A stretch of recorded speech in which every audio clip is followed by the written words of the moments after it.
ആയുസ് കിട്ടാൻ വേണ്ടി ഭക്ഷണം കഴിക്കണ്ട, ഊഷ്മാവ് കിട്ടാൻ വേണ്ടി ഭക്ഷണം കഴിക്കേണ്ട, ഊർജം കിട്ടാൻ വേണ്ടിയും ഭക്ഷണം കഴിക്കേണ്ട ആവശ്യമില്ല. പിന്നെ എന്തിനാ ഭക്ഷണം കഴിക്കണേ? ഇവിടെ ഒരു ചോദ്യം വരും. നിങ്ങളെല്ലാവരും പഠിച്ചവരാണ്, BSc പാസ്സായി, MSc പാസ്സായി, പല ഡിഗ്രികൾ, ഓരോരുത്തർക്കും ഓരോ ഡിഗ്രി ഉണ്ട്. എനിക്കുണ്ട് ഡിഗ്രി, ഞാനും BSc എഞ്ചിനീയറിംഗ് പാസ്സായതാണ്. അപ്പൊ ഞാനും വിചാരിച്ചത് ഭക്ഷണമാണ് ആരോഗ്യത്തിന് ലക്ഷണം, ഒരുപാട് ഭക്ഷണം കഴിച്ചാൽ ഒരുപാട് ഊർജം കിട്ടും എന്ന് പറഞ്ഞുകൊണ്ട് ഞാനും ഒരുപാട് ഭക്ഷണം കഴിച്ചിരുന്നു. നിങ്ങളെ മാതിരി തന്നെ ഭക്ഷണം ഒരുപാട് കഴിച്ചിരുന്നു. കഥ പറയാം. പിന്നെ ഒരു കാര്യം നമ്മൾ ചിന്തിക്കണം, ഇത് ശരിയോ തെറ്റോ എന്ന് ആരും ചോദിച്ചിട്ടില്ല. ഈ ഭക്ഷണത്തിൽ നിന്നാണ് ഊർജം കിട്ടണമെന്ന് ആരും ചോദ്യം ചോദിച്ചിട്ടില്ല. അങ്ങ് കണ്ണടത്തി വിശ്വസിച്ചിരിക്കുക. Nobody has question.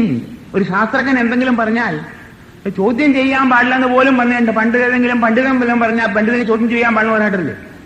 പണ്ഡിതൻ പറഞ്ഞാൽ ശരിയാ, മിണ്ടാൻ പാടില്ല. പിന്നെ അത് ശരിയല്ല, ചോദ്യം ചെയ്തിട്ടില്ല. ഹൗ വൈ എന്ന് ചോദിച്ചിട്ടില്ല ആരും. ഞങ്ങളത് ചോദിച്ചു, ഹൗ വൈ ചോദിച്ചപ്പോൾ ഉത്തരം കിട്ടി. ശരി, ഞങ്ങൾ സമ്മതിക്കുന്നു, ഭക്ഷണത്തിൽ നിന്നാണ് നിങ്ങൾക്ക് ഊർജം കിട്ടണമെന്ന്. അവരെന്താ പറഞ്ഞതറിയാമോ? ഭക്ഷണം കഴിച്ചു കഴിഞ്ഞാൽ അത് ദഹിച്ചു കഴിഞ്ഞിട്ട് അതിൻ്റെ അകത്ത് നിന്ന് ഗ്ലൂക്കോസ് എന്നൊരു സാധനം വരും. ഗ്ലൂക്കോസിന്റെ പഞ്ചസാര ഈ ശരീരത്തിൽ മുഴുവനും അത് വ്യാപിക്കും.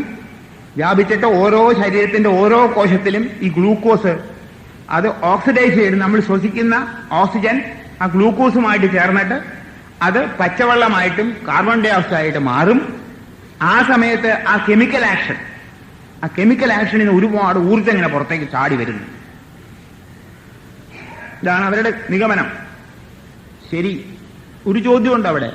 ഈ 37 ഡിഗ്രി ടെമ്പറേച്ചറിൽ ഏതെങ്കിലും കെമിക്കൽ ആക്ഷൻ കണ്ടിട്ടുണ്ടോ? നിങ്ങൾ പലരും കെമിസ്ട്രി പഠിച്ചിട്ടുണ്ടല്ലോ. ഒരു കെമിക്കൽ ആക്ഷൻ ഇല്ല ഈ ടെമ്പറേച്ചറിൽ. കെമിക്കൽ ആക്ഷൻ പറഞ്ഞാൽ നല്ല ഹൈ ടെമ്പറേച്ചറിലാണ് നടക്കുക. ഈ കെമിക്കൽ ആക്ഷൻ 37 ഡിഗ്രി നടക്കില്ല. ഇനി അഥവാ ഊർജം കിട്ടുവാണെങ്കിൽ തന്നെ കാർബൺ ഡൈ ഓക്സൈഡും വാട്ടറുമാണ് മാറുന്നത്. അവിടെ ഊർജം ഉണ്ടാവുണ്ടോ എന്ന് വെച്ചാൽ ഇല്ലെന്ന് ഞാൻ പറയില്ല. ഊർജം കുറച്ച് ചെലവായിട്ടുണ്ട്. അവിടെ ഊർജം ചെലവായിട്ടുണ്ട്. ഈ ഗ്ലൂക്കോസ് ഓക്സിഡൈസ് ചെയ്യാനായിട്ട് ഊർജം ശരീരം ചെലവാക്കിയിട്ടുണ്ട്, ആ കോശം ചെലവാക്കിയിട്ടുണ്ട്. ഇവിടെ ഒരു ചോദ്യം വന്നു, ഭക്ഷണം കഴിച്ച ഉടനെ ഊർജം കിട്ടുമോ എന്ന്. നമ്മൾ ഭക്ഷണം കഴിച്ചു കഴിഞ്ഞാൽ കുറഞ്ഞത് ഒരു 5-6 മണിക്കൂർ വയറ്റിൽ കിടക്കും. ഒരു ചപ്പാത്തി അല്ലെങ്കിൽ ചോറ്, കുറെ പച്ചക്കറികൾ ഇതെല്ലാം കഴിച്ചു കഴിഞ്ഞാൽ നമ്മുടെ വയറ്റിൽ ഒരു 5-6 മണിക്കൂർ അത് കിടക്കും. ദഹനം പൂർണ്ണമാവുകയുള്ളൂ. ആ സമയത്ത് നമ്മുടെ നമ്മുടെ ഊർജം ശരീരം ചെലവാക്കുകയാണ് ഭക്ഷണത്തിന്റെ മുകളിൽ. നിങ്ങൾ ഭക്ഷണം കഴിക്കുമ്പോൾ തന്നെ ഉരുട്ടിയെടുത്ത് വായിലിടുമ്പോഴും നിങ്ങൾ ഊർജം ചെലവാക്കുക ഭക്ഷണത്തിന്റെ മുകളിൽ. ചവച്ചരയ്ക്കുമ്പോഴും ഊർജത്തിന് ഊർജം കിട്ടണില്ല. ഭക്ഷണത്തിന്റെ മുകളിൽ നിങ്ങൾ ചവച്ചരിക്കുക. കീഴ്പോട്ട് ഇറങ്ങുമ്പോഴും നിങ്ങളുടെ ജീവനാണ് കീഴ്പോട്ട് ഇറക്കുന്നത്, ഭക്ഷണം തനിയെ ഇറങ്ങില്ല. ഭക്ഷണം ദഹിക്കുമ്പോഴും ജീവൻ ചെലവാക്കുകയാണ്, തനിയെ അത് ദഹിക്കില്ല.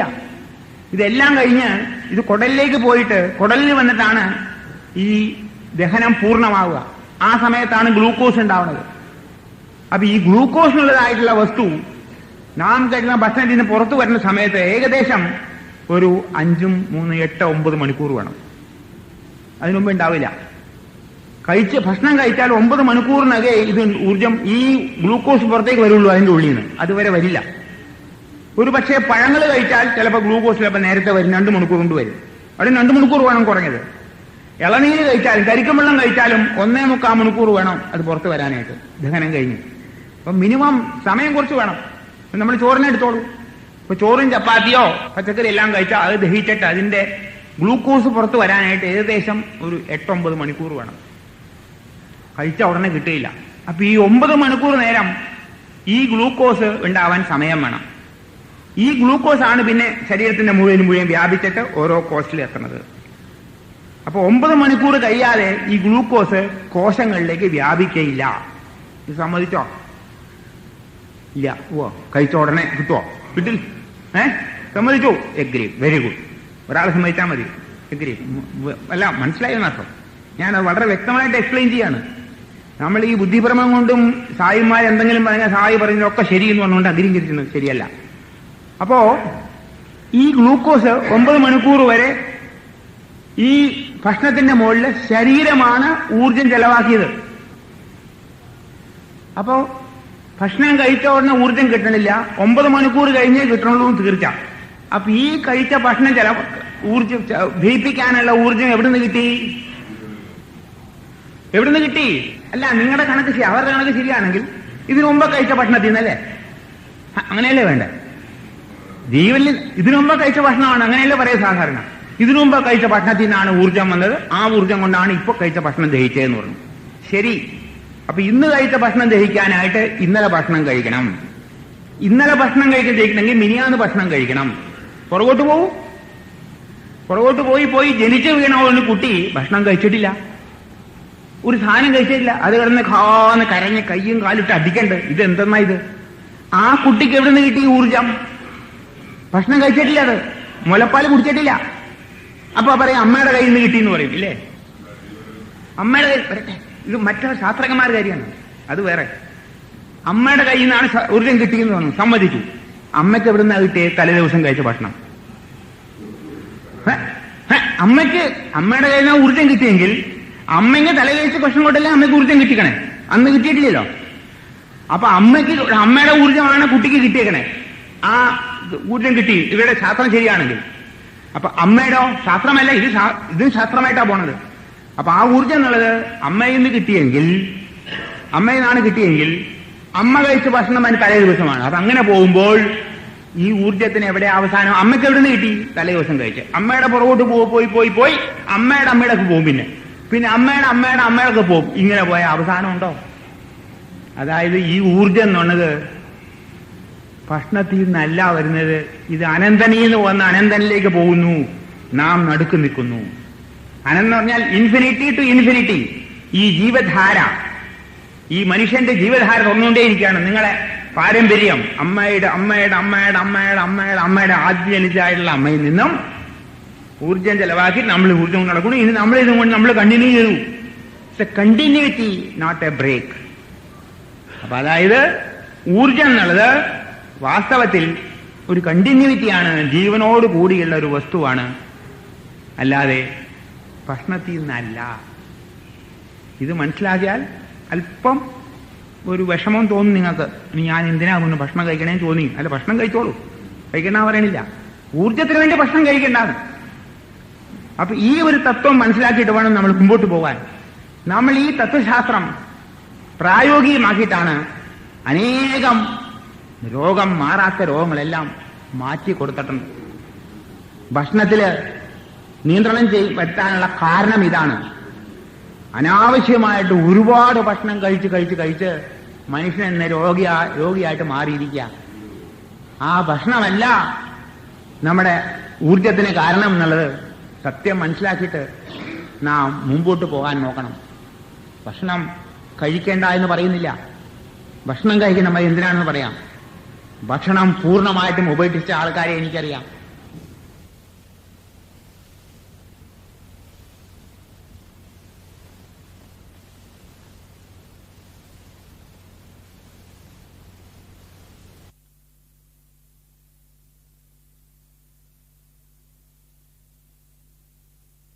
പൂർണ്ണമായിട്ടും ഉപേക്ഷിച്ച ആൾക്കാരെ എനിക്കറിയാം.